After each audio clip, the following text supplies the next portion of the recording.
Formal and informal assessment. पहले सबसे formal assessment को देखते हैं। फॉर्मल असेसमेंट के अंदर जो है हम असेसमेंट करने के लिए स्पेशलाइज्ड टूल्स का इस्तेमाल करते हैं। क्लिनिकल साइकोलॉजी के अंदर स्पेशलाइज्ड टूल्स होते हैं जो कि जिनके अंदर प्री डिटरमाइंड डाटा होता है, स्केल्स होते हैं, सब स्केल्स होते हैं, आइटम्स होते हैं, जिनके ज़रिए हम जो है किसी भी चीज़ का रेलेवेंट जो है असेसमेंट करते हैं।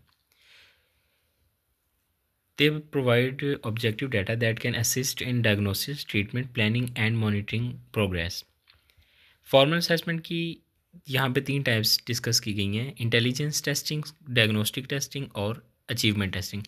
इंटेलिजेंस के अंदर आई क्यू को मेजर करते हैं, जिस तरह मेजरमेंट कॉग्निटिव एबिलिटीज़ हो गई, उसके अलावा जो है इंटेलेक्चुअल डिसेबिलिटीज़ और कॉग्निशन के रिलेटेड जो इम्पेयरमेंट्स हैं उनको जो इन टेस्ट के ज़रिए मेजर किया जाता है। वेज की एग्जांपल यहाँ पे दे रहा है और स्टैनफोर्ड बिनेट इंटेलिजेंस स्केल है, ये इंटेलिजेंस टेस्टिंग के अंदर आते हैं। डायग्नोस्टिक टेस्टिंग के अंदर साइकोलॉजिकल डिसऑर्डर्स को डायग्नोस करने के लिए जो टेस्ट इस्तेमाल किए जाते हैं वो लाइक MMPI है, BDI Beck's depression inventory test है, ये डायग्नोस्टिक टेस्ट के लिए इस्तेमाल होते हैं। नंबर 3 पे है अचीवमेंट टेस्ट। अचीवमेंट टेस्ट जो है वो एक इंसान की नॉलेज की और प्रोफिशेंसी जो है उसको मेजर करते हैं एक स्पेसिफिक एरिया में, लाइक मैथमेटिक्स में एक बंदा कैसा है, लैंग्वेज में कैसा है। इसके लिए बैचलर इंटेलिजेंस स्केल और स्टैनफोर्ड अचीवमेंट टेस्ट जो हैं वो इस्तेमाल होते हैं। अभी हम कुछ एडवांटेजेस और डिसएडवांटेजेस को देखते हैं फॉर्मल असेसमेंट के। एडवांटेजेस जो हैं ऑब्जेक्टिविटी और रिलायबिलिटी। इसके अंदर जो है ये ऑब्जेक्टिव नेचर के होते हैं, यानी कि इसके अंदर जो थेरापिस्ट होता है जो अप्लाई कर रहा होता है टेस्ट, उसकी इन्वॉल्वमेंट जो होती है इतनी ज़्यादा इम्पेक्ट नहीं करती चीज़ों को, और रिलायबल होते हैं ये टेस्ट, क्लियर होते हैं, क्वांटिटेटिव फॉर्म के अंदर ये होते हैं। डिसएडवांटेज ये है कि कल्चरल बाइसनेस हो सकती है। कुछ टेस्ट जो हैं स्पेसिफाइड कल्चर के लिए इस्तेमाल होते हैं, किसी और दूसरे कल्चर में इस्तेमाल नहीं कर सकते। फ्लेक्सिबल नहीं होते, इन टेस्ट्स को हम चेंज नहीं कर सकते अपने अकॉर्डिंग, और जो है एक स्पेसिफिक एरिया को जिसके लिए वो बनाए गए हैं उसी को टेस्ट करते हैं। आगे हैं informal assessment. Informal assessment non standardize evaluation tools use in clinical psychology to gather insight into a patient's behaviour, emotions and overall psychological state. ये एक non standardize non formal method है जिसके अंदर हम जो है डिटेल्ड इन्फॉर्मेशन लेते हैं, फ्लेक्सिबल होते हैं, और ये एक स्पेसिफिक चीज़ को, एक स्पेसिफिक एरिया को ही सिर्फ कवर नहीं करते, इसके अंदर हम अपने अकॉर्डिंग जो है सिचुएशन के अकॉर्डिंग जो एडजस्टमेंट कर सकते हैं। इसकी 3 टाइप्स हैं। Clinical interview. क्लिनिकल इंटरव्यू जैसा कि हम जानते हैं कि 3 टाइप्स होती हैं, लेकिन इसके सेकंड और थर्ड जो टाइप है वो इनफॉर्मल असेसमेंट में आती है, सेमी स्ट्रक्चर्ड और अनस्ट्रक्चर्ड जो है। ऑब्जर्वेशंस हैं, डिटेल ऑब्जर्वेशन है, डायरेक्टली ऑब्जर्व किया जाता है, लैब सेटिंग में भी, नेचुरल सेटिंग में भी देखा जाता है, और केस स्टडीज़ हैं, इन डेप्थ स्टडीज़ हैं, किसी एक पेशेंट को या ग्रुप को उसको जो है वो फॉलोअप किया जाता है, साइकोलॉजिकल हिस्ट्री उसकी डिटेल में ली जाती है। एडवांटेजेस जो हैं इनफॉर्मल असेसमेंट के, फ्लेक्सिबिलिटी है इसके अंदर, इसको हम एडजस्ट कर सकते हैं अपनी मर्ज़ी के अकॉर्डिंग।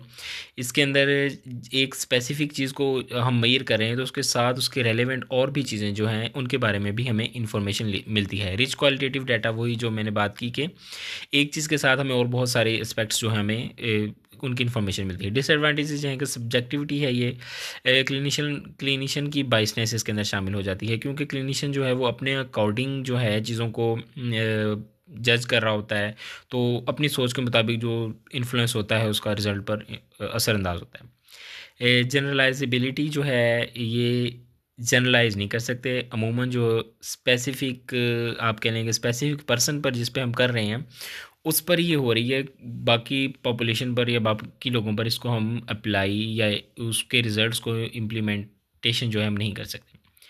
कंपैरिजन देखते हैं अभी फॉर्मल और इनफॉर्मल असेसमेंट के अंदर। ये 4 पॉइंट्स हैं। पहला है स्टैंडर्डाइजेशन एंड फ्लेक्सिबिलिटी।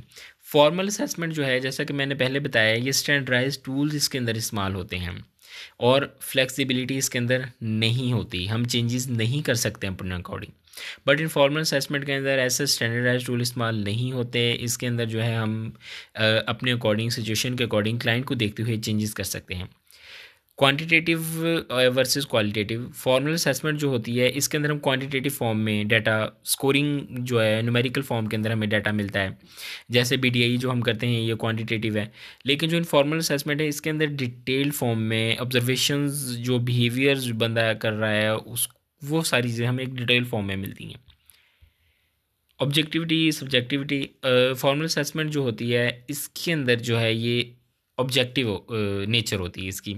इसके अंदर जो असेसमेंट करने वाला बंदा होता है, जो क्लिनिशियन होता है, उसकी बायसनेस जो है वो कम से कम होती है, क्योंकि स्टैंडर्डाइज स्कोर मौजूद, स्टैंडर्डाइज आइटम मौजूद हैं, स्कोर मौजूद हैं, उसने उनको अप्लाई करना है और उनका रिजल्ट ले लेना है।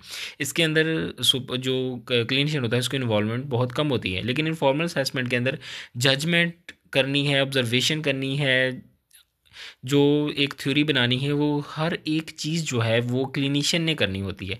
इसलिए ये सब्जेक्टिव होता है नेचर, और इसकी इन्वॉल्वमेंट जो होती है वो थेरेपिस्ट की जो इन्वॉल्वमेंट होती है वो इसमें बहुत ज़्यादा होती है। अभी हम कुछ एप्लीकेशंस को देखेंगे फॉर्मल और इनफॉर्मल असेसमेंट की। डायग्नोस्टिक डिसीजन मेकिंग है। फॉर्मल असेसमेंट जो है हमें एविडेंस बेस्ड क्राइटेरिया प्रोवाइड करता है जिसके ज़रिए क्लियर डायग्नोसिस करते हैं। लेकिन जो इनफॉर्मल है वो उसी चीज़ के रिलेटेड हमें इन डेप्थ जो है देता है, डाटा प्रोवाइड करता है। एग्ज़ाम्पल ले लें कि एक पेशेंट है डिप्रेशन का, हमारे पास आता है, हम उस पर Beck depression inventory test apply करते हैं, यही एक फॉर्मल असेसमेंट है। लेकिन इसके साथ साथ हम इनफॉर्मल असेसमेंट अप्लाई करते हैं, हम जो हैं उसके बिहेवियर को जज करते हैं, उसके नॉन वर्बल क्यूज़ को देखते हैं। ये सब चीज़ें जो हैं ये इनफॉर्मल में आती हैं, और ये बीडी डिप्रेशन के साथ साथ मज़ीद एस्पेक्ट्स जो हैं, मज़ीद स्ट्रेसर्स जो हैं, मज़ीद पास्ट उसकी हिस्ट्री वगैरह, ये सारी चीज़ें जो हैं वो मज़ीद अच्छे तरीके से हम उसकी कंडीशंस को जो है हम पढ़ सकते हैं, समझ सकते हैं। Clinical relevance and case study example है इसके अंदर एक देवी, वही जो मैंने आपको बताई थी बैक डिप्रेशन इन्वेंट्री की। फॉर्मल असेसमेंट में बीडीआई किया, अप्लाई किया इनफॉर्मल के अंदर, उसके साथ कुछ इंटरव्यूज़ कंडक्ट किए, ठीक है, ऑब्जर्वेशंस की, और आउटकम ये आ गए कि हमें एक न्यूमेरिकल फॉर्म में स्कोर भी मिल गया और साथ उसकी डिटेल इन्फो भी मिल गई। Future trends in clinical psychology testing and assessment. Advantages हैं कि टेक्नोलॉजी और आर्टिफिशियल इंटेलिजेंस की जो इंटीग्रेशन हो रही है, इसके इसके ज़रिए जो है ऑटोमेटेड स्कोरिंग सिस्टम्स बनाए जा रहे हैं, जिसके ज़रिए बड़े से बड़े डाटा को जो है वो बिल्कुल कम से कम टाइम के अंदर जो है वो उसका रिज़ल्ट हासिल किया जाता है। कल्चरल और कॉन्टेक्चुअल सेंसिटिविटी के अंदर पहले जो टेस्ट बनाए जाते थे वो आमतौर पर एक स्पेसिफाइड एरिया के अंदर या स्पेसिफिक उसी जगह के लिए, उसी तरह के लोगों के लिए जो होते थे। लेकिन अभी इस तरह के टेस्ट बनाने पर ज़्यादा ध्यान दिया जा रहा है जो कि ओवर द वर्ल्ड इस्तेमाल किए जा सकें। Emerging trends in informal assessment. Ecological validity है, there is a growing interest in assessing behaviour in real world setting. For example virtual reality. Real world के अंदर अगर एक बंदा उस सिचुएशन में नहीं जा सकता, अगर उसको सिचुएशन से डर लगता है या अवॉइड करता है, तो इसके अंदर वर्चुअल रियलिटी के अंदर उस बंदे को उसी एनवायरनमेंट के अंदर इस तरह का एनवायरनमेंट प्रोवाइड कर दिया जाता है कि उसको लगता है कि वो चीज़ रियल है, तो उस बंदे को कोई नुकसान भी नहीं होता और वो उस चीज़ से गो थ्रू भी हो जाता है। पेशेंट सेंटर्ड अप्रोच पर फोकस किया जाता है, यानी कि इसके अंदर जो साइकोलॉजिस्ट होता है उसकी फ़ीडबैक की बजाय जो पेशेंट की फ़ीडबैक होती है उस पर ज़्यादा फोकस किया जाता है कि पेशेंट क्या कह रहा है, पेशेंट क्या चाहता है, और पेशेंट के अंदर, क्लाइंट के अंदर इस चीज़ की कैपेबिलिटी जो है, एबिलिटी प्रोड्यूस करने की कोशिश की जाती है कि वो खुद से जो है अपने आप को ठीक करें। Future trends in clinical psychology settings and assessment.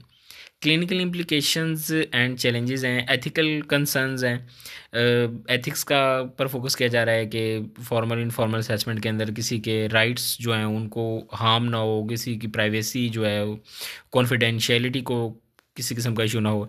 Integration with therapy है। फ्यूचर असेसमेंट के अंदर जो है वो मूव टुवर्ड कंटिन्यूस मॉनिटरिंग, यानी कि इस तरह के टूल इस्तेमाल किए जा रहे हैं कि एक बंदे को जो कि क्लिनिकल असेसमेंट का हिस्सा है या फिर अपना इलाज करवा रहा है उसको कंटिन्यूसली मॉनिटर किया जा सके। लाइक मोबाइल के अंदर ऐसी एप्लीकेशंस का को यूज़ किया जाता है जिसके अंदर पेशेंट को ट्रैक किया जा सके, उसकी इमोशनल स्टेट को, फिजिकल सिम्टम्स को ट्रैक किया जा सके कि किस टाइम इमोशनल स्टेट क्या होती है और किस टाइम क्या है, और टाइम के साथ साथ किस तरीके से वो चेंज हो रही है।